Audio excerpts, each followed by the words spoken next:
दोस्तों I hope कि आपने स्ट्रेंजर थिंग्स सीजन 5 का फाइनल एपिसोड देख लिया होगा, क्योंकि वीडियो में आगे हैवी स्पॉयलर्स होने वाले हैं। ये लास्ट एपिसोड 2 घंटे 8 मिनट का था, जिसे मैं 2 पार्ट में एक्सप्लेन करूंगा। अगर मैं इसके फर्स्ट पार्ट की बात करूं, जिसमें हमें देखने को मिलता है कि 11 और उसके साथी कैसे अपने मिशन को एग्जीक्यूट कर रहे हैं और कैसे वो वेकना के एबिस में एंटर करने के लिए 2 टीम के अंदर डिवाइड हो चुकी है। फर्स्ट टीम जो टावर के ऊपर चढ़ के वेकना के एबिस में एंटर कर रही है और सेकंड टीम जो उन्हें बैकअप दे रही है। इस टाइम फ्रेम में कुछ ऐसी सिचुएशन बिल्डअप होती हुई नजर आती हैं जहाँ पे कुछ कैरेक्टर की डेथ होते होते रह जाती है, जैसे कि स्टीव टावर से गिरते गिरते बच जाता है। मुझे तो लगा कि स्टीव गया, बट फिर देखने को मिलता है कि डस्टी ने उसका हाथ पकड़ लिया। एक आर्मी वाला सिनेरियो भी देखने को मिलता है जहाँ पे वो होपर, 11 और काली को कैप्चर कर लेते हैं, बट किसी तरह से वो वहां से निकल के भाग जाते हैं। मुझे सबसे बड़ी डिसअपॉइंटमेंट बस इसी बात की लगी कि किसी भी मेन कैरेक्टर की डेथ हमें नहीं दिखाई गई।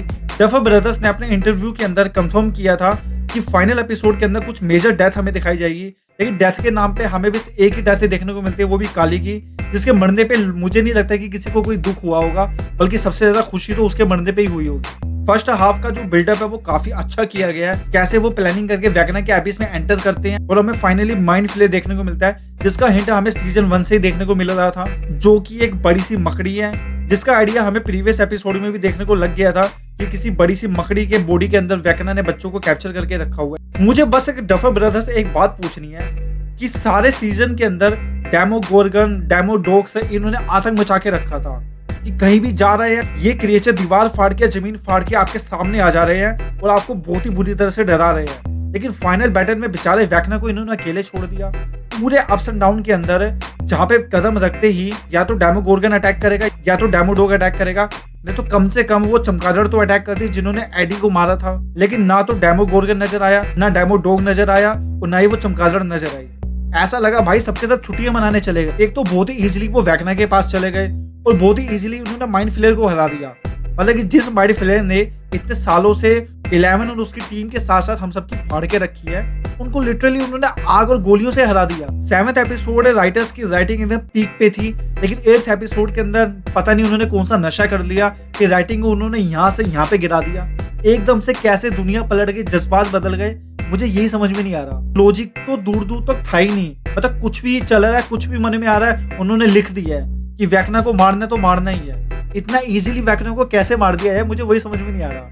मतलब 4th एपिसोड की एंडिंग तो आपने देखी होगी कि वेकना कैसे पावर अप होके आता है, अकेले वो सारे में आर्मी ऑफिसर को इतनी ब्रूटली मारता है कि देख के एकदम गूज़बम्स आ जाते हैं। वो उसी वेकना को इतनी बच्चों की तरह मार दिया। इतना होपलेस और हेल्पलेस वेकना लगा कि उसे देख के मुझे तरस आ गया उस पे, यार मत मारो बेचारे को, देव मानुस है वो। मैं फाइनल एपिसोड के लिए बहुत ही ज्यादा एक्साइटेड था, लेकिन मैं बहुत ज्यादा डिसअपॉइंट हुआ इस एपिसोड को देखने के बाद।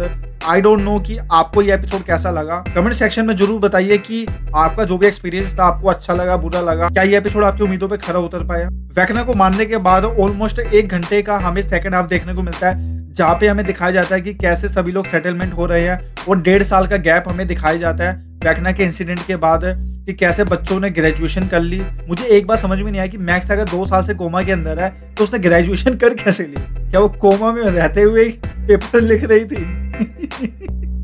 मतलब यार राइटिंग इतनी लेजी कैसे हो गई, मुझे वही समझ में नहीं आ रहा। सभी कैरेक्टर्स का हमें क्लोजर देखने को मिलता है, जो कि काफी हार्ट वार्मिंग था। एपिसोड के एंड में हमें सीजन 1 के फर्स्ट एपिसोड का बहुत ही बढ़िया रिकॉल देखने को मिलता है कि जहां से सीजन 1 के फर्स्ट एपिसोड की स्टार्टिंग हुई थी, बिल्कुल उसी सीन से सीजन 5 के लास्ट एपिसोड की एंडिंग हमें देखने को मिलती है, जो कि एकदम नॉस्टैल्जिक था, जिसे देख के मेरी आंखें सच में नम हो गई थी और दिल में ऐसा लग रहा था कि कोई अपना छोड़ के जा रहा है। ये एपिसोड एंड होते होते हमें बहुत कुछ देने के साथ साथ हमसे बहुत कुछ ले भी जाता है कि वो हॉकिंस की दुनिया, वो अप्स एंड डाउन की दुनिया हमें फिर कभी नहीं देखने को मिलेगी। लेकिन हाँ, एक मिस्ट्री भी ये एपिसोड अपने साथ छोड़ता हुआ चले जाता है कि 11 सच में मर गई थी या वो जिंदा है, क्योंकि माइक की थ्योरी के अकॉर्डिंग काली ने 11 की हेल्प की उसे आर्मी से बचने के लिए। मुझे लगता है कि माइक की थ्योरी 100% सही है, क्योंकि स्टीव जिसकी फील्डिंग सबसे ज्यादा सेट की गई थी वही बच गया, तो 11 तो बच ही सकती है। डफर ब्रदर लास्ट एपिसोड के साथ इस सीरीज को आइकॉनिक बना सकते थे किसी मेजर कैरेक्टर की डेथ को दिखाते हुए, बट उन्होंने सेफ वे को अपनाते हुए, ऑडियंस के दिल को ना तोड़ते हुए किसी भी कैरेक्टर को नहीं मारा। ओवरऑल इस 2 घंटे 8 मिनट के एपिसोड की बात करें तो ये एपिसोड हमें बोर तो बिल्कुल भी नहीं करेगा, अपने साथ स्टार्टिंग से एंड तक बांध के रखेगा।